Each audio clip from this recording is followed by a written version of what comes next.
ठीक है।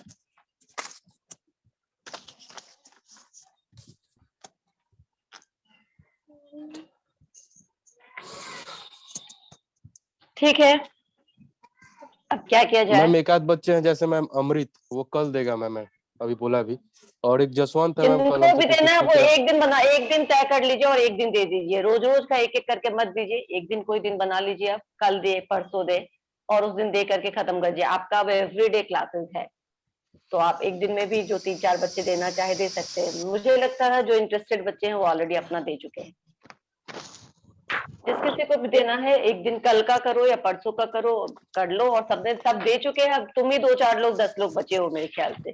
तो most of previous students have been done.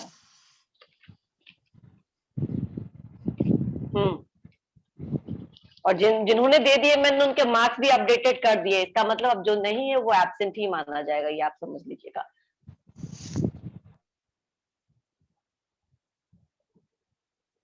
ठीक है,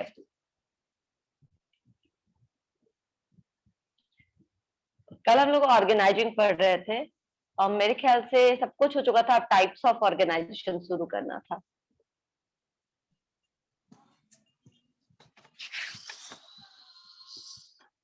ओके, मैं एक बार स्क्रीन शेयर करती हूँ। स्क्रीन शेयर करने के बाद अगर कोई इन करते हैं या कोई वेटिंग रूम में रहेंगे तो मुझे बता देना।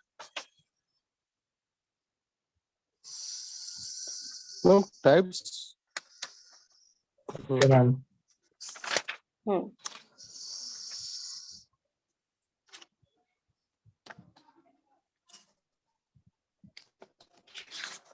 ओके,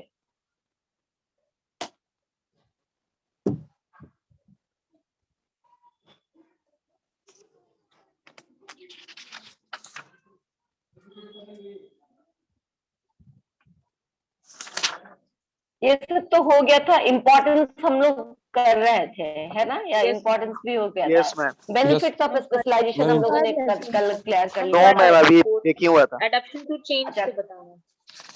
हाँ ठीक है, ठीक है। क्लैरिटी इन वर्किंग रिलेशनशिप आपको मेरे ख्याल से हो गया है कि क्लैरिटी इन वर्किंग रिलेशनशिप कैसे क्लियर होता है with the help of organisation. कि जिस तरीके से आपके काम बढ़ते चले जाते हैं आपको पता चल जाता है कि कौन सीनियर है, कौन सबऑर्डिनेट है और कौन हमारे इक्विवेलेंट में है, कौन हमारे साथ काम करने वाले हैं। Optimum utilisation of resources. Now और how organising helps in optimum utilisation of resources. कोई बता सकता है? मैम हर एक जॉब यहाँ पे क्लियरली डिफाइंड होता है, किसका क्या ऑथोरिटी और रिस्पॉन्सिबिलिटी है, सब डिफाइंड रहता है कि ताकि कोई कंफ्यूजन ना हो सके और डुप्लीकेशन ना हो सके वर्क में। और जिस वजह से मीन्स के जो भी या मैन हो या मटेरियल हो या बजट हो, जब सब अपने अपने duties and responsibilities properly define होते हैं तो इस मटेरियल से किसको क्या काम करना, इस मशीन से किसको यूज करना और इस मशीन पे किसको काम करना है, क्या हमको बाहर से प्रोक्योर करना है, ये सब कुछ वेल डिफाइंड। कौन प्रोक्योर करेगा ताकि दो आदमी प्रोक्योरमेंट के लिए ना चले जाए। क्या होगा, इससे प्रॉब्लम हो सकता है प्रोक्योरमेंट में, डबल सामान आ सकती है या फिर कोई चीज मिसिंग हो सकता है अगर बहुत सारे आदमी परचेजिंग या प्रोक्योरमेंट के लिए रिस्पॉन्सिबल बना दिए जाएंगे। तो इसीलिए सारे ग्रुप का अपना अपना काम होता है और वो उसी से रिलेटेड काम करते हैं। इसीलिए कोई कंफ्यूजन और या फिर डुप्लीकेशन ऑफ टास्क नहीं होता है एंड जो भी रिसोर्सेज हैं उनका फुल यूटिलाइजेशन हो पाता है। वेस्टेज को कंट्रोल करते हैं हम। जब भी वेस्टेज कंट्रोल हो जाएगा तो ऑप्टिमली यूटिलाइज होने लगेंगे सारे resources and along with the resources man power भी अच्छे से यूटिलाइज हो सकते हैं। किसी भी मैन पावर का जो एनर्जी है, जो एफर्ट है या दिन है उनका काम पे, वो दिन बर्बाद नहीं जाएगा। क्लियर हुआ? Yes ma'am. और जसवंत और अभिषेक रंजन रोल नंबर 15 दोनों वेटिंग रूम में है मैम। अच्छा ठीक है, मैं उनको वेट कर देती हूँ। एक सेकंड। उसके बाद नेक्स्ट पॉइंट है हमारा adaptation to change. Organizing help you in adapting to change. Adapting to change का मतलब whatever the changing atmosphere is, whatever the changes comes inside the organization or outside the organization, how we adapt, how we respond towards the changing atmosphere or environment. तो ये कैसे organizing से possible है? Clear cut network of relationships है, right and duties identified है, तो जो top level management है वो लगभग निश्चिंत रहते हैं। देखो टॉप लेवल मैनेजमेंट का काम होता है, एक्चुअली उनका यही काम है कि they have to scan the future, they have to identify the what are the changes are coming, what are the changes are what can be the upcoming changes। आप एक बार अगर टाइम रहते हुए चेंजेस को आइडेंटिफाई कर लेंगे तो अपने बाकी लोगों को, अपने ऑर्गेनाइजेशन को उस चेंज से आगाह कर सकते हैं, उनको उसके लिए प्रिपेयर कर सकते हैं, तैयार कर सकते हैं। और तो टॉप लेवल मैनेजमेंट चूंकि इन सब चीजों कामों से फ्री होते हैं, रूटीन एक्टिविटीज से फ्री होते हैं, middle level and lower level management are busy in execution of all those plans जो हमने टॉप लेवल मैनेजमेंट ने कर रखा है। तो वो जो टॉप लेवल मैनेजमेंट के जो लोग हैं वो क्या करते हैं, वो एक्चुअली यही देखते हैं कि ये क्या क्या सिनेरियो चेंज हो रहा है। जैसे कि मान लो एक्सपोर्ट इंपोर्ट पॉलिसी है तो क्या उसमें कुछ चेंजेस हैं, क्या बाहर जॉब की ज्यादा वैकेंसी है जहां पे लोग जा सकते हैं, या क्या इंडिया में अभी मैन पावर अवेलेबल रहेगा, या फिर रिसोर्सेज अवेलेबल है। जो भी चेंजेस या किस तरीके का चेंज आने वाला है वो एक्चुअली विजनरी होते हैं, उनको यही चेक करना होता है। और once they identify the change वो कम्युनिकेट कर देते हैं अपने पूरे ऑर्गेनाइजेशन में कि we have to be ready, this type of changes going to happen in the environment, maybe the outside environment। internal environment तो predictable होता है कि क्या changes होंगे नहीं होंगे most of the time, not all the time। लेकिन जो external environment में changes होने वाले हैं उसको भी वो भाव करके, उसको भी वो समझ करके कम्युनिकेट करते हैं so that कि जो भी लोग हैं बाकी उस चेंज को एडेप्ट कर सके। ये पॉसिबल तभी है जब टॉप लेवल मैनेजमेंट फ्री रहेगा ये रूटीन एक्टिविटीज से। समझ में आया? Yes ma'am. Yes ma'am. Yes ma'am. ठीक है। इफेक्टिव एडमिनिस्ट्रेशन, फिफ्थ पॉइंट है इफेक्टिव एडमिनिस्ट्रेशन। ठीक है, इफेक्टिव एडमिनिस्ट्रेशन कैसे हो पाएगा? Since authority and response. हाँ मैम, एडमिनिस्ट्रेशन इफेक्टिव उसी टाइम में होता है जब सबको ये पता रहता है किस पद पे किस अथॉरिटी पे कौन है और उनकी जिम्मेदारी, उनकी रिस्पांसिबिलिटी अथॉरिटी मतलब क्या देखो, है। हाँ एडमिनिस्ट्रेटिव तभी स्ट्रांग हो सकता है जब आप उसको उसके एडमिनिस्ट्रेशन को आपको पता है कि ये हमारा सीनियर अथॉरिटी है, ये हमको कमांड कर सकता है, ये हमको पनिश कर सकता है, ये हमारे लिए अच्छा भला कर सकता है। जो भी हो, या तो फियर के कारण करे, पनिशमेंट के फियर के कारण करे, या आपके प्रमोशन के कारण करे, या आपको लगातार मोटिवेशन मिल रहा है आपके हायर अथॉरिटी के साइड से तो आप उसको और ज्यादा पाने के लिए करे। Whatever be the reason, जब आपके सीनियर अथॉरिटी अपने पोजीशन का इस्तेमाल करके आपको अप्रिसिएट करते हैं या आपको अकाउंटेबल ठहराते हैं किसी काम को करने के लिए, अच्छा या बुरा, ठीक है, तो इससे क्या होता है कि आप ज्यादा रिस्पॉन्सिबल होते हैं और जो सीनियर होता है, जो आपका टॉप बॉस होता है, वो आपको सही तरीके से कंट्रोल कर पाता है या सही तरीके से मोटिवेट और सुपरवाइज कर पाता है। सिंस यहाँ पे clear cut authority and responsibility relationship Aditya है। कुमार रोल नंबर 50 में वेटिंग में। एक सेकेंड,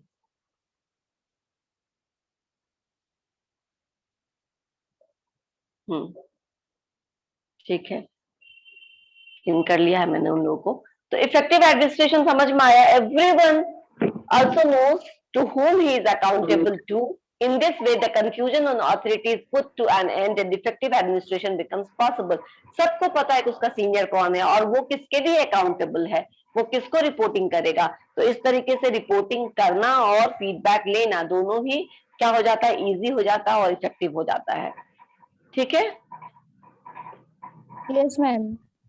बहुत ज्यादा हो गया। डेवलपमेंट ऑफ पर्सनल, ठीक है, the six one is development of personal. बाकी के लोग म्यूट कर लेंगे अगर आपको कुछ नहीं पूछना है तो। डेवलपमेंट ऑफ पर्सनल कैसे होगा ऑर्गेनाइजिंग में? ऑर्गेनाइजिंग में आपके पास, आपको पता है कि हमारे बाद ये आता है, इस वक्त बाद ये पोजीशन आता है, तो सुपीरियर क्या करते हैं, अपने जूनियर्स को काम डेलीगेट करते हैं। ऑब्वियसली ये जो डेलीगेशन ऑफ वर्क होता है वो उनका रूटीन काम नहीं होता है। सपोज करो कि मैंने तुम्हें कोई काम असाइन किया, माही को किया या प्रत्यय को किया, तो this is not your routine work. Your routine work is to come and study and take notes, और जाओ एग्जाम का तैयारी करो या फिर कोई एक्टिविटी है तो उसमें पार्टिसिपेट करो, ये सब आपका काम है। लेकिन मैंने आपको कभी कभी कुछ और भी काम दे दिए, लाइक हमने आपको पीटीएम ऑर्गेनाइज करने का काम दे दिया, तो अब ये क्या हुआ, आपने थोड़ा अपने लेवल से ज्यादा ऊपर के लेवल का काम किया, आपको कुछ आइडिया हुआ होगा थोड़ा बहुत आपको लगा होगा कि अच्छा ऑफिस में इस तरीके से काम होता है, अच्छा ये इतने सारे जो टीचर्स हैं वो ये काम करने के लिए यहाँ पे एलोकेट किए गए हैं, उस टीचर्स के अलावा जो टीचर अपना पेपर सोइंग करेंगे या उनके अलावा जो बाकी टीचर्स हैं उनको भी कोई कोई रोल दिया गया है, उनको भी इस तरह, तो थोड़ा आपके पास आपको समझ में आया होगा। तो जो सुपीरियर आपको काम देते हैं वो आपके लेवल का काम नहीं देते हैं, आपको उससे थोड़े ऊपर के लेवल का काम आपको सौंपते हैं। तो क्या होता है इसके consequently you can be prepared for higher responsibility, आप ज्यादा बड़ी बड़ी रिस्पॉन्सिबिलिटी को लेने के लिए रेडी हो सकते हैं। और इसी में आपका पर्सनल का, एम्प्लॉयज का ग्रोथ है, डेवलपमेंट है। जब वो सारे काम को, अपने लेवल के काम को, उसके हायर लेवल के कामों को अच्छे से सीख जाता है, कर पाता, तभी उसको प्रमोशन मिलता है, तभी उसको ऊपर के लेवल पे और प्रमोट किया जाता है, क्योंकि वो इस लेवल के लिए अच्छा फिट करता है। अब ठीक है, तो इससे क्या होता है कि ग्रोथ होता है पर्सनल का। Yes ma'am. बताओ next, expansion and growth. Expansion and growth of organisation की बात कर रही है कि with the help of organising organisation can expand and can grow, क्योंकि सब कुछ सिस्टमेटिक है, सब कुछ अपने अपने जगह पे काम किया जा रहा है, तो वो और ज्यादा रेडी है न्यू चैलेंजेस को फेस करने के लिए। अभी जो एग्जिस्टिंग प्रॉब्लम है वो ऑलरेडी कंट्रोल में है, सब लोग अपने अपने काम में जुड़े हुए हैं, कहीं कोई लूप होल्स नहीं है, कहीं कोई क्या कहते उसको कुछ भी गड़बड़ नहीं है, मतलब everything is very much systematic. अब इस तरीके के सिस्टमेटिक एंटरप्राइजेस को पूरा चांसेस होता है कि वो कुछ और एक्सपेंशन कर सके, कहीं और ब्रांचेज खोल सके, कुछ और ग्रोथ कर सके, या कोई नया प्रोडक्ट लाइन जोड़ सके, क्योंकि जो अभी का सिचुएशन है वो already taken care by the existing employees. So you can go for recruitment, you can go for new branch opening, and then उसमें रिक्रूटमेंट करके वहां के लोगों को रिस्पॉन्सिबिलिटी असाइन कर सकते हैं। समझ में आया? अगर ऑर्गेनाइजिंग नहीं रहे तो आपके पास टाइम ही नहीं रहेगा कि पहले ये काम करूं कि पहले ये काम करूं, लेकिन आपके पास 10 helping hands and all are busy in their own delegated work, तो अब आप फ्री हैं। अब आप चौथा काम भी ले सकते हैं ना, या नहीं ले सकते हैं? कोई और भी नया प्रोजेक्ट शुरू कर सकते हैं। हाँ, उसके लिए आपके पास मैन पावर की हायरिंग आपको करनी पड़ेगी। समझ में आया? Yes, ma'am. Yes. तो organising somehow facilitate expansion and growth too. अब हम लोग आते हैं steps in the process of organising. सबसे पहले स्टेप्स क्या है? Determining the activities to be perform to achieve the objectives of the organisation. यानी सबसे पहले आपको क्या करना है? डिटरमाइन करना है कि क्या क्या काम करना है हमको। प्लानिंग में आपने क्या डिटरमाइन किया था? प्लानिंग में हमने मैम ये डिटरमाइन किया था कि हमें क्या क्या प्लान Setting of बनाना है, यहाँ पे objectives. करना है कि क्या क्या हमें नहीं, कार्य देखो उसने एक लाइन में बोल दिया, रखिए सेटिंग ऑफ ऑब्जेक्टिव्स। ठीक है ना? प्लानिंग में हमने ऑब्जेक्टिव्स, गोल को तय किया था कि हमको क्या करना है। ठीक है, और अब हम ऑर्गेनाइजिंग में क्या करेंगे? एक्टिविटीज को लिस्ट डाउन करेंगे कि उस गोल को अचीव करने के लिए, उस ऑब्जेक्टिव्स को अचीव करने के लिए हमको क्या क्या काम करना पड़ेगा। समझ में आया? Yes, ma'am. तो इसका start with listing down the activities, जो भी आपके शॉर्ट टर्म एक्टिविटीज हैं, जो भी आपके जो भी लॉन्ग टर्म है, शॉर्ट टर्म में जो भी एक्टिविटीज आपको करना, कुछ कॉम्प्लेक्स एक्टिविटी हो सकते हैं, कुछ सिंपल एक्टिविटी हो सकते हैं। अच्छा, कॉम्प्लेक्स एक्टिविटी को आपको ब्रेक डाउन करके स्मॉलर पार्ट्स में, एक्शनेबल प्लान्स में कन्वर्ट करना पड़ेगा, सो दैट कि आप काम को कर सके, उस काम को एग्जीक्यूट कर सके, और जो ऑब्जेक्टिव तय किया गया था प्लानिंग में, उस ऑब्जेक्टिव को आप अचीव कर सके। देखो यहाँ पे एक एग्जांपल है कि कोई भी गारमेंट मैन्युफैक्चरिंग अगर कंपनी है तो उसका क्या क्या एक्टिविटी हो सकता है। मोटा मोटी देखे तो ऐसे तो बहुत ज्यादा होगा, लेकिन अगर हम आउटलाइन करें तो क्या क्या एक्टिविटीज हो सकता है? रॉ मटेरियल खरीदना, फैब्रिक्स खरीदना हो सकता है, वो कॉटन खरीदे, वो सिल्क खरीदे, वो नेचुरल फैब्रिक्स यूज करे, वो mixed fabrics, artificial fabrics use करे, whatever, purchase of raw material, fabric, thread, machinery, ये सब काम हो सकता है। परचेज ऑफ मैन्युफैक्चर्ड गुड्स, उसके बाद इस रॉ मटेरियल के बहुत तरीके के है रॉ मटेरियल भी। उसके बाद अगर आपको डाई कलर को खरीदना, बहुत कुछ है। उसके बाद क्या है? Purchase of manufacture good. अच्छा, कुछ गुड्स तो ऐसे होने चाहिए जो, जैसे बटन ऑलरेडी मैन्युफैक्चर होता है, लेसेज ऑलरेडी मैन्युफैक्चर्ड होता है, जिसको वो कहीं से खरीद लेते हैं, वो खुद अब लेस बनाने के लिए नहीं लग जाती है, वो बाहर से हायर कर लेती है लेसेस, बटन्स, जो भी ऊपर से उनको डिजाइन करने के लिए चीजें चाहिए, उसको वो किसी और मैन्युफैक्चरिंग कंपनी से, जो लेस बनाता है, जो बटन बनाता है, या जो कुछ और चीज बनाता है जिसकी आपको रिक्वायरमेंट, आप वहां से क्या करते हैं, उसको परचेज कर लेते हैं। नेक्स्ट वन क्या, अब आपको क्या करना है कि प्रोडक्शन का डिटर्मिनेशन करता है कि ये प्रोडक्शन कहाँ होने वाला है, कितने यूनिट प्रोड्यूस करने वाले, कितने शिफ्ट में ये प्रोडक्शन होगा। ये सब डिटरमाइन करने के बाद क्वालिटी कंट्रोल की इस प्रोडक्शन का हमारा स्टैंडर्ड क्या होगा, किस तरीके से हम इस स्टैंडर्ड को मैच कर सकते हैं या उसको अचीव कर सकते हैं। समझ में आ रहा है ये? Yes yes ma'am. ठीक है ना, कोई प्रॉब्लम नहीं हो रही है ना किसी को? No ma'am. No ma'am. ठीक है, खासकर वो अगर कोई नए स्टूडेंट अभी क्लास में है, क्योंकि मुझे ऐसे लगते रहता है कि नया स्टूडेंट मैं बोलते रहती हूँ, लेकिन वो होते ही नहीं है, वो ऑलरेडी एब्सेंट रहते हैं।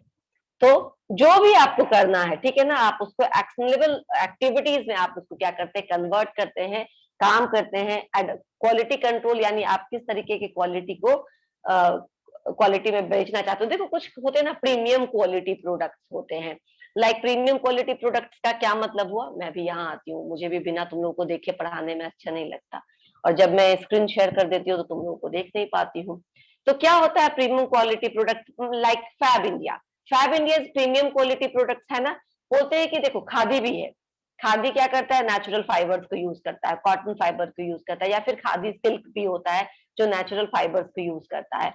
सिमिल लेकिन फैब इंडिया भी करता है। तो क्या है, अपने अपने इनके रेंजेज हैं, ठीक है ना, क्वालिटी है, इनका अपना बेंचमार्क है, ये उस बेंचमार्क पे नहीं कॉम्प्रोमाइज करते। इसीलिए वही खादी से कुर्ता लो तो आपको 500 में आ जाएगा, वही आप फैब इंडिया से जाके लो तो 5000 से नीचे कुछ बात ही नहीं होगी। क्यों? दोनों ने नेचुरल फाइबर को, तो द वे दे एकदम हैंड पिक्ड मटेरियल को लेना, एकदम हैंड पिक्ड की ये एकदम सॉर्टेड है, जो बेस्ट क्वालिटी है वो मुझे दे दो। राइट, समझ में आया?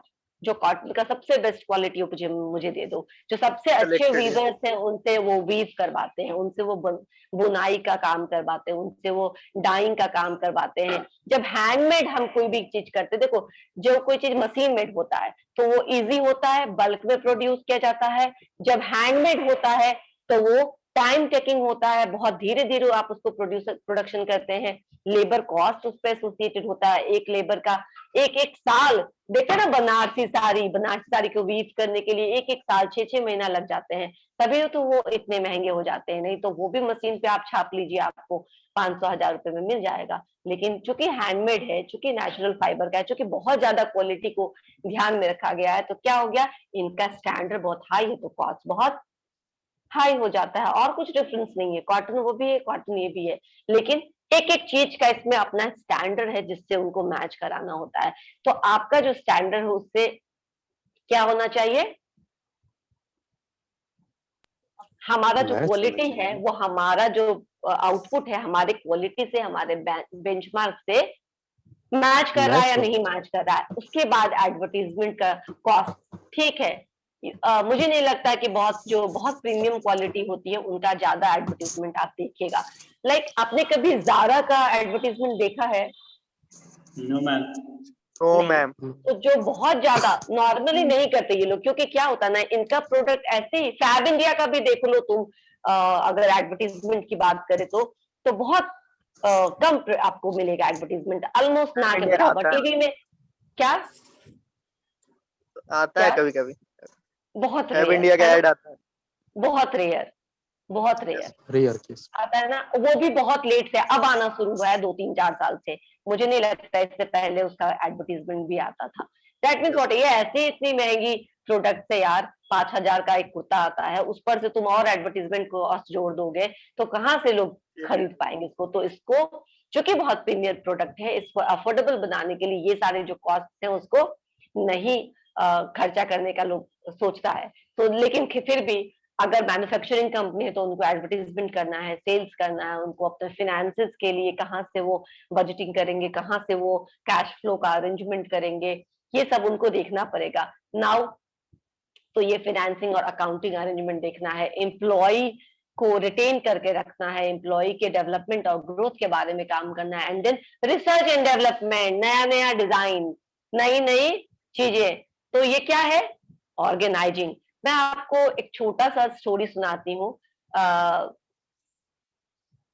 There is a company named Suta, ठीक है ना, बहुत पुरानी कंपनी नहीं है, बहुत नई कंपनी है, जस्ट 4 years बैक, ठीक है ना। इस कंपनी का फाउंडेशन 2 बहनों ने किया था।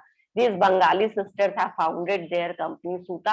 अच्छा, बंगाली लोगों को ना साड़ी का बहुत ज्यादा क्रेज होता है, जैसे हमारे यहाँ है बिहार में, वैसे ही बंगाल में भी, हम लोग पड़ोसी हैं, तो उनको साड़ी का बहुत क्रेज होता है। उन लोगों ने अपने घर में शुरू से लोगों को साड़ी में देखा था, और बहुत कंफर्टेबल है, ऐसा नहीं है कि आजकल के लोगों की तरह के नहीं साड़ी पहन के ये नहीं कर सकते, वो नहीं, in the very easy way में वो लोग साड़ी को कैरी करते हैं, डेली यूजेस में कैरी करते हैं।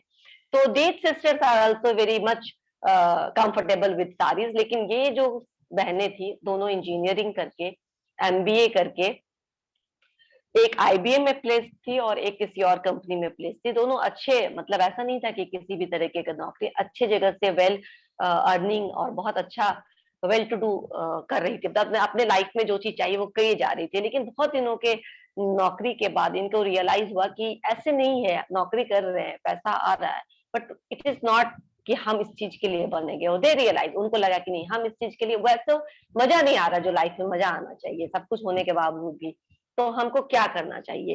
देन दे थॉट कि हमें शायद हम बिजनेस के लिए बने, हमें कुछ इनोवेटिव काम करना चाहिए, नया करना चाहिए, जो सोसाइटी के लिए भी कुछ पर्पस सर्व करे। उसके बाद ये सोसाइटी का पर्पस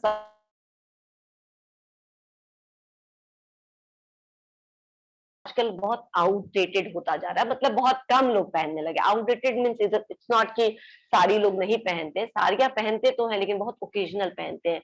एंड अगर कोई रोज रोज पहनना शुरू कर दे तो या तो उसको उसको समझते हैं कि बहुत ये है, मतलब बहुत ट्रेडिशनल है, आज के हिसाब से नहीं है, स्टाइलिश नहीं है, या फिर उसको समझते हैं कि कैसे तुम कर लेते हो, ठीक है ना, how will manage wrapping up this 5 गज होता है ना, जो भी ये सारी कैसे आप लपेट लेते हैं और कैसे सारा काम मैनेज कर लेते हैं। तो उनको ये लगता था कि बड़ी हैरानी लगती थी कि अरे मेरे घर में तो लोग पहन पहन के कितना दौड़ भाग सब कर लेते हैं, यहाँ क्या इतना बड़ा बात है। तो देन से उनको लगा कि शायद शादी उस तरीके की नहीं आती है मार्केट में जिसको आप कंफर्टेबली जहां तहां हर जगह कैरी आउट कर सके। Then they started with cotton saris, और वो कॉटन साड़ीज जो वो बहुत हैंड पिक्ड, जैसे मैंने अभी फैब इंडिया के बारे में बोला, तो वो तो बहुत हैंड पिक्ड जो भी चीजें रहती थी, उसको डाई को लेकर के हर जगह का जो अपना है ना, अपना देश, वहां पे एक और खूबी है कि उड़ीसा का अलग प्रिंट है, उसके बाद बंगाल का अलग प्रिंट है, उसके बाद साउथ का अलग प्रिंट है, देखते हो हर प्रिंट का, पंजाब का अलग है, बॉटिक है, हर जगह का अलग अलग प्रिंट, अलग अलग डिजाइन है। तो हर जगह के आर्टिशन से, हर जगह के जो वीवर्स है उनसे मिल करके, बात करके, उनको समझा करके कि हमको ये चाहिए, थोड़ा बहुत उसको रिनोवेट करके दे स्टार्टेड दिस थिंग। और उन दोनों ने घर से ही काम शुरू किया, ठीक है ना। दोनों बहनों ने 3-3 लाख दोनों बहनों का इनिशियल जो कह सकते हैं कैपिटल, हाँ, ये कैपिटल उन लोगों ने डाल करके ये काम शुरू किया। और अभी जब 4 साल के बाद अब उनका पूरा मार्केट पकड़ चुका है, जबकि कोई एडवर्टीजमेंट नहीं है। जो मार्केट पकड़ा है वो फेसबुक के पेज से पकड़ा है, नॉट इवन द साइट। सूता.com भी नहीं था उस समय, जिस समय उन्होंने अपना ये काम शुरू किया था। बस जस्ट एक फेसबुक पे पेज था, और उन लोगों ने कभी नहीं सोचा था कि वो इतना लंबा चौड़ा एक बिजनेस बना लेंगे। उनको लगा था कि ठीक है, हम शुरू करते हैं लोकल लेवल पे, वो लोग बॉम्बे में रहते हैं तो बॉम्बे में शुरू करते, ठीक है ना। स्ट्रगलिंग होता है, कोई भी बिजनेस जब आप शुरू करें तो आपको अप्स एंड डाउन्स दिखता है, but right now those sisters are earning, जो भी उनका 6 लाख का जो कैपिटल इनिशियल बजट था, वो अब उनका 4 करोड़ का टर्नओवर है, ठीक है ना। एंड बहुत सारे अभी इन दोनों ने ही, अच्छा, डिजाइनिंग भी किया शुरू में इन लोगों ने खुद ही, कि डिजाइन पढ़े लिखे थे। एक बहन थी जो ड्राइंग में बहुत अच्छा थी, वो ड्रॉ करती थी, डिजाइन ड्रॉ करके उनको समझाती थी। दूसरी बहन थी जो, अच्छा ठीक है, अब मॉडलिंग, साड़ी को मॉडल करने के लिए मॉडलिंग चाहिए, कैसे इसको एडवर्टीजमेंट किया जाए, तो मॉडलिंग भी अफोर्ड नहीं कर सकते हैं अभी, तो बहुत छोटे बिजनेस का बहुत लेवल है।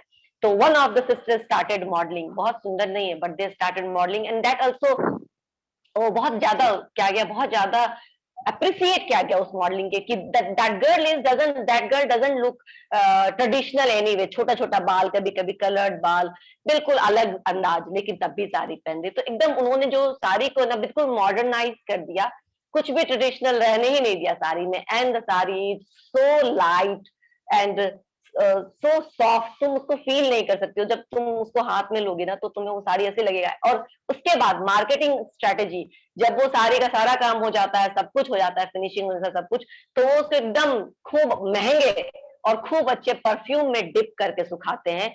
आपके नाक से उस साड़ी की खुशबू जाएगी ही नहीं, ठीक है ना, वो इतनी अच्छी खुशबू में। तो और मतलब साड़ी से मैम ज्यादा आप उस खुशबू को याद रखोगे। क्या? साड़ी को कैसे, मतलब कहाँ से परचेज कर?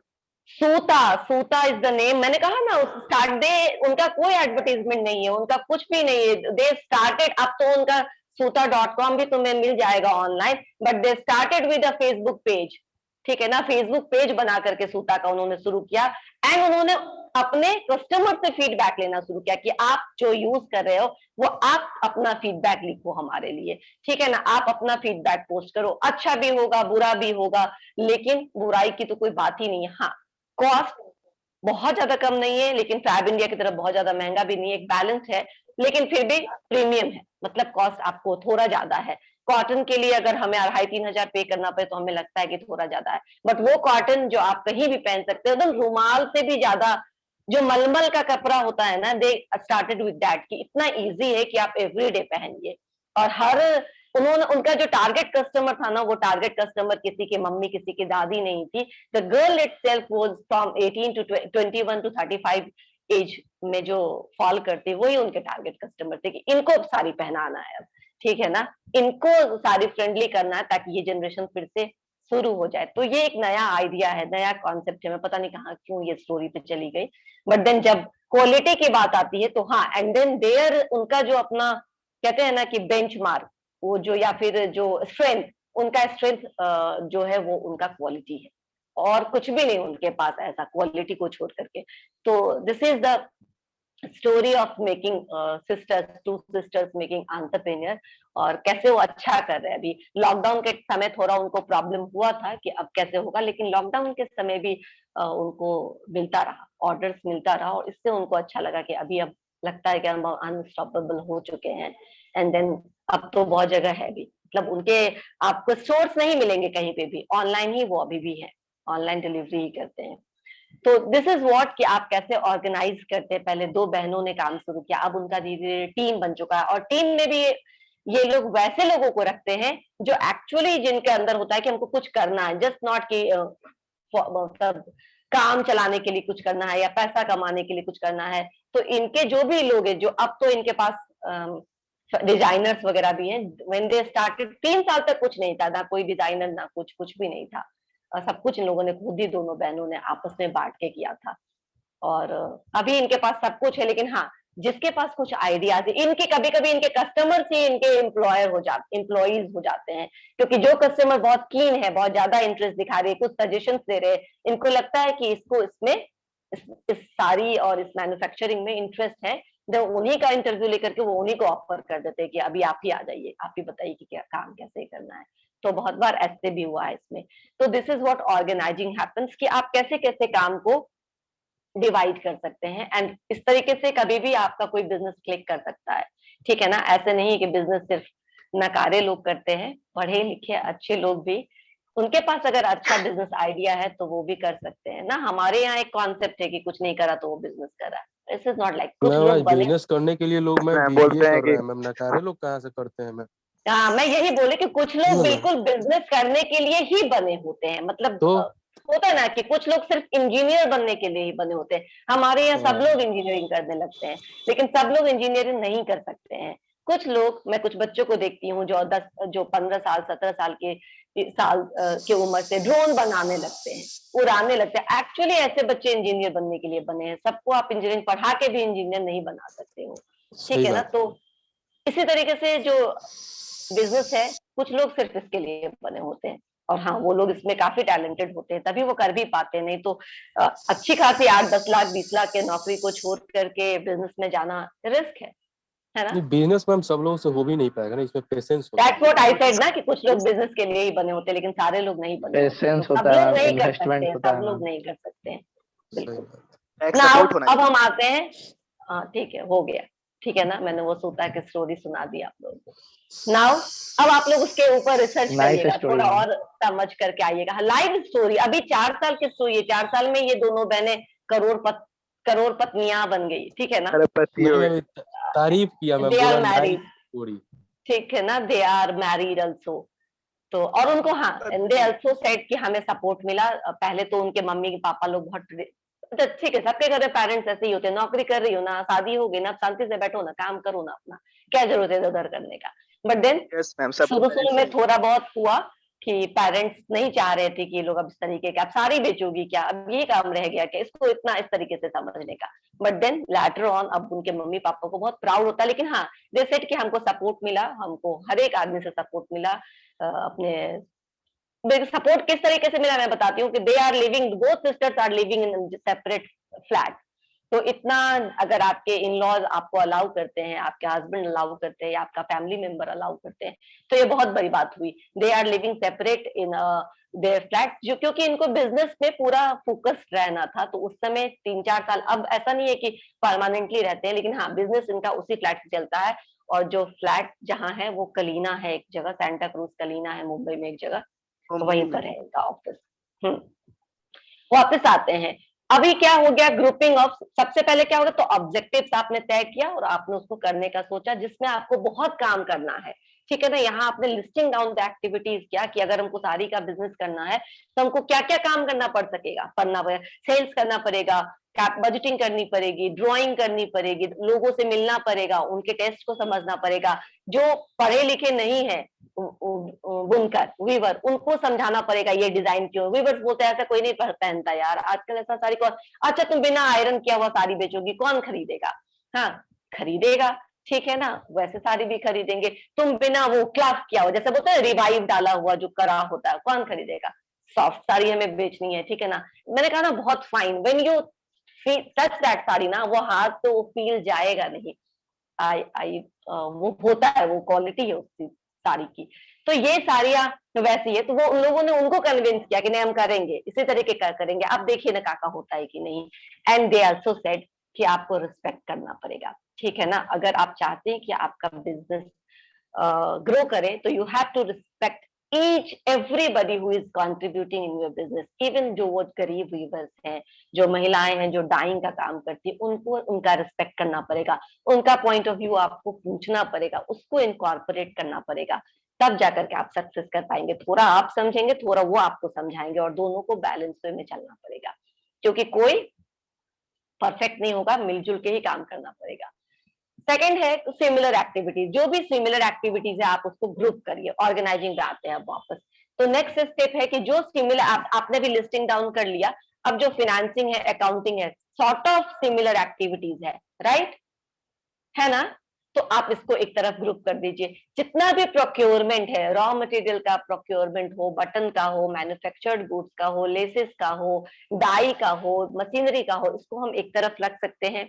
उसी तरह जितना भी रिक्रूटमेंट का काम होगा, चलो ठीक है ज्यादा बड़ा साइज नहीं होगा, 10 लोग ही हमको और चाहिए, तो ये 10 लोग हम लोग कहाँ से हायर करेंगे, ठीक है। मैंने कहा ना कि उन्होंने किसी कैंपस से रिक्रूटमेंट नहीं शुरू किया अभी उनका जो बहुत, ये भी बहुत इनोवेटिव तरीका रहा है कि जो बहुत कीन इंटरेस्टेड है इन कामों में, वही आए और वही अपना सजेशंस दे, और इसको काम को जैसे हम संभाल रहे हैं वैसे वो लोग संभाले, ठीक है ना। तो दिस बिकम्स द रिक्रूटमेंट, कि आप रिक्रूटमेंट का, मोटिवेशन का, आप परफॉर्मेंस अप्रेजल का जो भी एक काम है उसको आप एक तरफ कर दीजिए, एचआर में के अंदर डाल दीजिए। इसी तरह मार्केटिंग का, मॉडलिंग कौन करेगा, प्राइसिंग कौन करेगा। अच्छा, उस कंपनी की एक और खासियत है कि हर एक साड़ी का नाम है, ठीक है ना, तो वो नाम भी आपको मिलेगा अलग तरीके का, ठीक है ना। अधूरे लम्हे, ठीक है ना, पुरानी बातें, एवरी साड़ी में कुछ स्टोरी है, और उस स्टोरी से उस साड़ी का नाम डिराइव किया गया है। तो अब वो उसका काम एक कोई करती है, तो दोनों बहनें शुरू में तो सारे काम उन्हीं लोगों ने किया, नाउ अब उनके पास और भी लोग हैं जो सजेशन देते हैं, ये नाम हो सकता है, वो नाम हो सकता है, ये डिजाइन हो सकता है, ये ब्लॉक हो सकता है। यू हैव डिफ्रेंशिएटेड एक्टिविटीज जो आपको करना है, जैसे कि आपको रॉ मटेरियल परचेज करना है, मैन्युफैक्चरिंग गुड्स परचेज करना है, फिनेंसिंग का काम करना है, मार्केटिंग, एडवर्टीजमेंट, मॉडलिंग, जो भी काम करना है उसको एक तरफ रखिए आप। ये सारी चीजों को आप बांट दीजिए, और अब क्या करिए, आपके पास जब ज्यादा लोग हैं, ठीक है ना, जब 10, 20, 25 लोग हो गए, तो उनके बीच में क्या करके इस जो डिफरेंशिएटेड थर्ड पॉइंट, मैं ऐसे ही बोल रही हूँ, थर्ड पॉइंट मेरे ख्याल से है असाइनमेंट ऑफ ड्यूटीज। अच्छा, एक बार आप लोग फिर से ज्वाइन कर लीजिएगा, अटेंडेंस अभी तक हमने नहीं लिया है। तो आप क्या करिएगा, अब जितना काम आपने आइडेंटिफाई कर रखा है, क्या करिए, एक काम एचआर ग्रुप को दे दीजिए, एक काम मार्केटिंग ग्रुप को दे दीजिए, एक काम परचेजिंग ग्रुप को दे दीजिए, कुछ काम आप फिनेंस और अकाउंटिंग ग्रुप को दे दीजिए, कुछ काम आप रिसर्च एंड डेवलपमेंट को भी दे सकते हैं कि नया नया डिजाइन रिसर्च करो, ठीक है ना। एक ही चीज को कब तक बेचेंगे यार, कुछ और होना चाहिए, कुछ नए प्रिंट में, कुछ नए कलर, कुछ इनोवेटिव मैसेज लिखे हुए साड़ी, हाँ मैसेज लिखे हुए साड़ी जो वो लोग बनाते हैं। कई बार मलाला साड़ी मैंने देखा है उनका, Malala sari means Malala, you know ना, मैं मलाला मलयालम को नहीं जानते आप लोग, कोई नहीं जानते मलाला का नाम, आप लोगों में से किसी ने नहीं सुना? यस मैम, सुना है। मलयालम लैंग्वेज। Yes ma'am. कौन है मलाला?